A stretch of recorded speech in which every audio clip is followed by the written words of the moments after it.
okay, so now let's look at the issues within the not just this season, but the last few seasons. Yes. Like Yes. they haven't been able to win close games. Like why haven't you been able to win close games? You think about all the overtime games that they've had. Like if Michigan wins half of those games, because remember at the end of last year, like the Mm. last 2 weeks of the season, Michigan was in. I think they were in second place. Yep. They were in second place the last 2 weeks of the season, and then they had 3 overtime games in a row. They were Illinois was one. that's the one they lost. They Yeah. lost the double overtime. I got to bring the schedule up.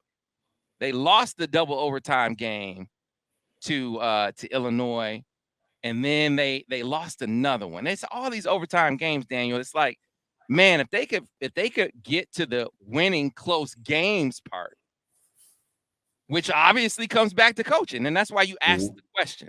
Like, what do you see from a coaching perspective? Why you aren't able to close out these games that would maybe change the fortunes of the program if you're able to do it. So here it is. Here it is. So they had the overtime win against Wisconsin.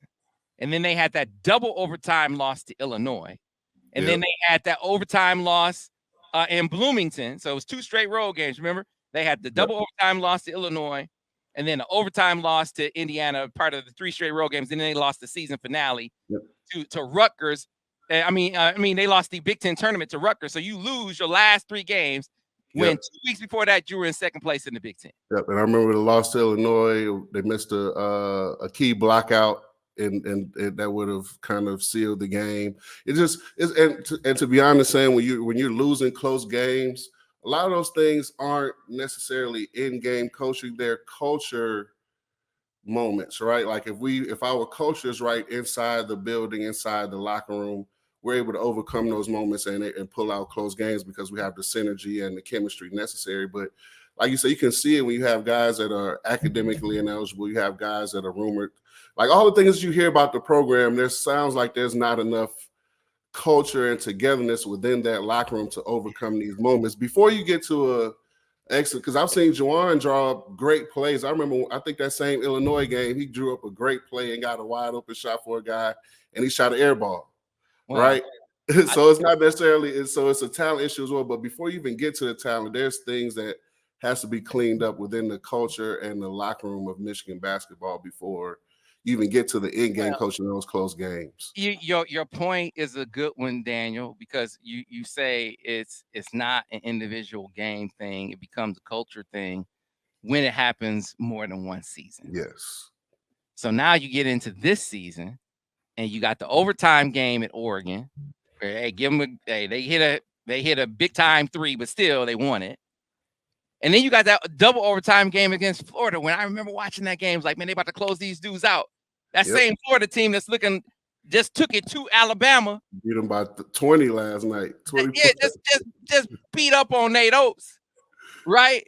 Sorry, Nate, you my guy still. But I'm like, man, Michigan just went to double overtime with that same team in those 2 games early in the season. 2 more overtime games that they lost. So that's something that they got. Why are the close games, even before we get to the point of the second half breakdowns that happen in the Big Ten? It's these close games that if they just get half of them, their fortunes are different. But it's happened too many times for it to just be happenstance. It's like you got to figure out from a coaching perspective. I mean, are we not calling? Are we not simple enough? Are we not mentally tough enough? Are we not calling up the right play? I don't know what it is. Dad, you the basketball guy, but that's a whole lot of close games to lose. Yes, and they've all been of different ways. I mean, we sat there and watched the game together where they lost a close game because they just gave the ball away too many times. Like I said, I remember in the Illinois game, I remember missing blockouts and giving up offensive rebounds in crucial moments. Like I said, you can point to different things at different where it's not just one thing where, hey man, we always come up short because we can't do this or because we can't. It's always something different, which points to more of a culture issue. Okay. Right. Like you can't really you can't really pinpoint and say, hey, and also there's a lack of talent issue right now as well. That's with this year's team, like you said, but over the course of a 2-year period or 2.5-year period, when all of these things it becomes more, hey, we need to maybe look at how we approach these moments and these situations.